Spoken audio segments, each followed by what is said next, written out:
Damas y caballeros, tengan todos ustedes muy buenos días. Estamos en Claros en Política. Estamos aquí en cabina con Diego Marcos Arteaga. Él es un candidato con el número 15 de la Alianza Popular. Probablemente Diego Marcos Arteaga no le diga nada, pero si le digo, doctor Marcos, tal vez lo conozcan. Buenos días, Diego Marcos. Buenos días, Jesús. Buenos días, Jorge. Muchas gracias por la invitación y saludos a todos los radioyentes. En su campaña le dicen el doctor Marcos. ¿En realidad usted estudió un doctorado? No, mire, eso ha generado mucha confusión en realidad. En la profesión de los médicos, el lenguaje acepta como acepción, como excepción, que a los médicos se les llame doctores sin tener necesariamente el grado. Yo no tengo el grado de doctorado, sino sí de magíster. Me imagino que usted es médico de profesión. Sí, correcto. Yo soy médico, yo me he dedicado al tema de salud pública, mi grado también es de magíster, yo he trabajado en distintas postas, en Juan Pablo II el Villa Salvador, en mi Perú, en San Martín de Porres, en Fiori, también en hospitales, Hospital de Alcántara, y bueno, en la actualidad también soy docente universitario de una facultad de medicina. Entonces, esa es mi experiencia académica laboral.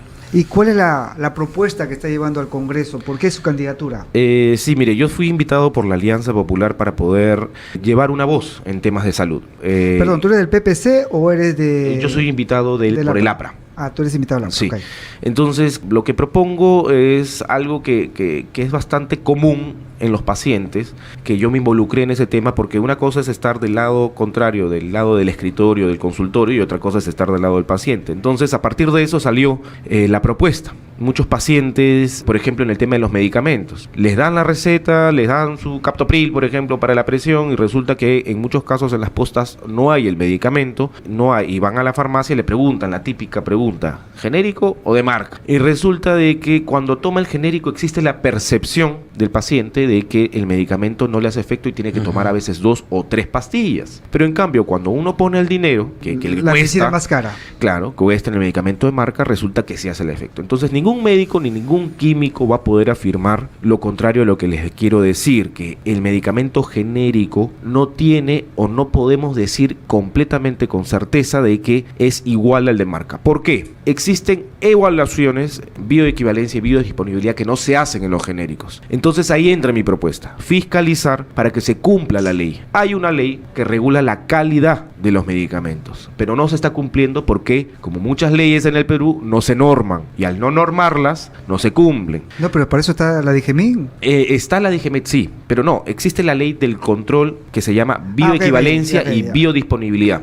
Ya, ese ya en el campo. Si en el campo en la misma farmacia. Okay. Exacto, no, de las farmacéuticas. Okay. Sí, la DIGEMIN hace el control de los medicamentos, de la fecha de expiración, el que tenga el contenido, etcétera. Pero hablamos de procedimientos adicionales para poderte decir, el genérico tiene la misma concentración y todos los contenidos igual al de marca. Pero eso no se hace. Me tocó la experiencia cuando mi madre estuvo mal en un hospital. Nosotros comprábamos unas ampollas para antibióticos, porque tenía una infección después de la operación al corazón, y el médico después un buen día nos dice, después de como de 5 días aplicándole pues estas ampollas, señor, disculpe, a su mamá no se restablece. ¿Por qué? Porque está trayendo estas ampolletas que son hindú, son genéricas. Usted tiene que comprar la de marca. Correcto. Estos antibióticos me costaban a mí 60 soles. La de marca me costaba 350.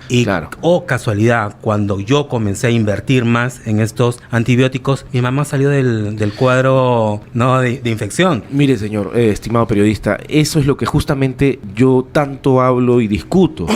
¿Qué sucede? Que médicos usted ya lo ha vivido, por eso muchos médicos ni químicos van a poder decir con certeza que el genérico tiene la misma concentración, el mismo químico y todo igual que el de marca, porque no están pasando, porque se llama bioequivalencia, como su término dice, equivale biológicamente y en los análisis químicos igual el genérico que el de marca. No se hace esto. Y bioequivalencia y biodisponibilidad. La biodisponibilidad significa qué tanto nuestro organismo absorbe y se concentra el medicamento para hacer el efecto. Estos análisis probablemente algunos laboratorios podrán decir que sí los hacen, pero no están, la ley existe, pero no se ha normado. ¿Qué quiere decir eso? Que no se está haciendo en concreto. Entonces, mi función, mi propuesta es fiscalizar esto. Chocaré con intereses, pero finalmente el tema de los medicamentos es muy importante. Es muy importante porque nosotros tenemos el derecho a tener medicamentos, ya sean de marca o genéricos, igual. El problema va a estar, ¿saben en qué? En que perfecto, se cumpla la ley y luego van a decir, vamos a aumentar los precios de los medicamentos. Ahí es que tenemos que intervenir también. Esa es mi primera propuesta. La segunda propuesta van a los tiempos de espera, y esto va unido a las propuestas de la Alianza Popular. Mi segunda propuesta, hay muchos pacientes, yo he trabajado en el Seguro Social, en el Salud, y se demoran a veces 2, 3 meses, 4 meses para poder conseguir una cita con el especialista, o se demoran para poder realizar algún procedimiento o algún procedimiento quirúrgico. A raíz de esto es que la Alianza toma esta demanda, y lo que propone la Alianza Popular es poder disminuir la brecha en la infraestructura, y además algo que es muy interesante, y ojalá lo divulguen mucho esto y que lo tome quien lo tome, pero es muy importante que el médico profesional, especialista, que por ejemplo sea un cardiólogo y que atienda en el Seguro Social. Actualmente la Constitución no nos permite atender en 2 instituciones, MINSA y Salud, pero si yo soy de Salud, ahora lo que propone la Alianza es que también pueda atenderse en el MINSA. Pero les conviene eso, ¿no? Sí, porque muchos médicos no están en un no, es por las especialidades. Porque hay sí, no hay especialistas acá, deficiencia. pero hay especialistas en otro, que es que el asegurado no puede tener derecho a... Exacto, porque miren, resulta que hay, por ejemplo, un psiquiatra para 300.000 peruanos. Entonces, si el psiquiatra del MINSA también pudiera atender en Salud, va a poder tener la gente más acceso a más especialistas. Un gastroenterólogo que atiende en el MINSA no puede atender en Salud. ¿Por qué? Porque la Constitución no lo permite. Entonces, pero usted como médico, ¿le convendría trabajar en el Estado y en el Salud? Sí, ¿O en el Estado y en una clínica particular? Sí, porque ¿Qué le conviene más?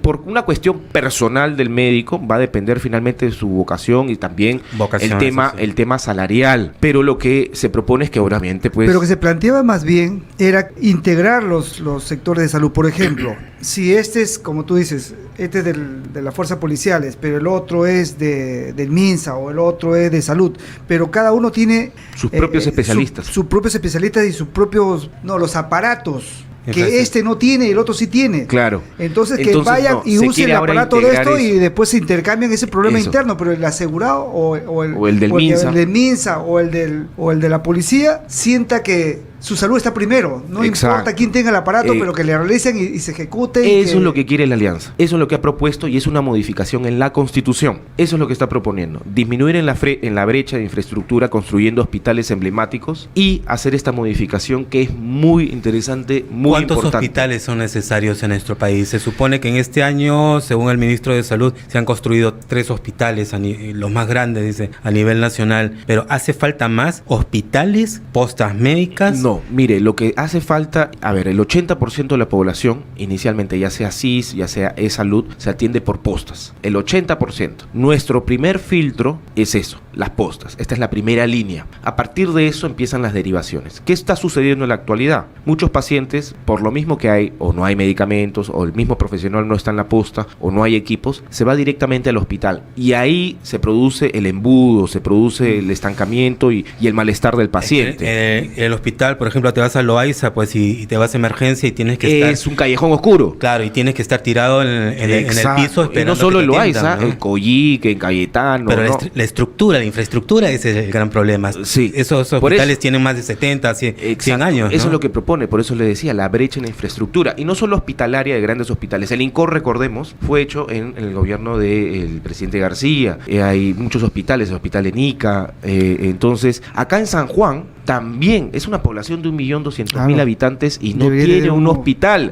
Tiene materno infantil, pero no tiene hospital. Entonces, eso es lo que quiere la Alianza, es lo que quiero yo, como candidato de la Alianza con el número 15. Yo quiero ser el vocero en esos temas, en el tema de medicamentos, en el tema de las citas a tiempo. Y mi tercer propuesta, tengo 5 propuestas, pero la tercera es en relación al tema de la salud mental y al tema de los adultos mayores. La salud mental, y eso es lo que yo siempre le digo a las personas a las que llego, no es locura. La salud mental es prevenir, es ese padre que maltrataba a su hijo, ese niño en la escuela ya debió haber presentado algún signo de maltrato. No solo físico, sino decaimiento, falta de concentración, de repente le pegaba a otros niños, bajó el rendimiento escolar. Son signos que el docente puede detectar si es que tiene una adecuada capacitación o si hay psicólogos. En algunos psicólogos hay en colegios estatales, pero en otros no. Entonces, lo que yo quisiera es poder liderar esto con el Ministerio de Salud para que se pueda ejecutar. Desde el Congreso no se puede contratar, pero sí se puede fiscalizar y un poco que también presionar para que las líneas políticas sean claras en esto, ¿no? La salud mental, yo le doy un dato, hay 5 millones de peruanos que sufren algún problema vinculado al tema de la salud mental. En Lima, 1.700.000 personas que tienen depresión. ¿Especialistas,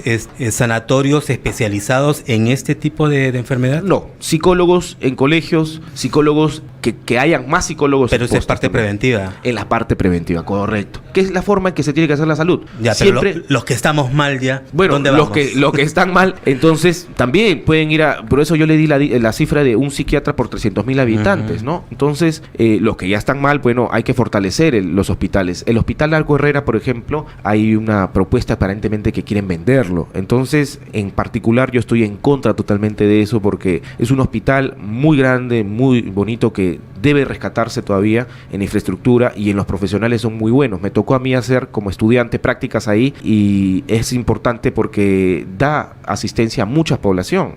Okay. Entonces, esas 3 propuestas, el tema de la salud mental. Y yo quiero hacer un paréntesis, justo que previamente me antecedió una persona del grupo de Guzmán que me hubiera gustado debatir. Yo estoy con ganas de debatir con alguien del grupo de Guzmán porque sucede que en su plan de gobierno, en el tema de salud, ellos lamentablemente, y está escrito, dice que el SIS ahora va a tener que pagarse por el usuario. Entonces, eso es un término médico que mucha gente lo va a entender también, es una aberración. Sucede que el SIS es para gente que no tiene recursos. Así es, claro. Es entonces, para la gente... No solo porque no tiene recursos, sino que a veces uno no tiene empleo, entonces no tiene seguro, entonces perfecto, puede acudir al SIS. Pero sucede que en su plan de gobierno dice, y está escrito, que el SIS va a tener que ser pagado por el usuario, por el Estado que ya lo paga, y por el empleador que también ya lo paga, porque algunos empleadores utilizan el SIS para afiliar a sus trabajadores, pero dice específicamente por el usuario. Yo lo entiendo como que el usuario, el beneficiario, va a tener que pagar, pero quisiera que aclaren esto. Yo ya lo he dicho anteriormente acá mismo, en Radio Canto Grande, porque no entiendo cómo es posible que propongan esto. Entonces... Se desvirtuaría el tema. Se desvirtúa y es un programa de asistencia. Ok,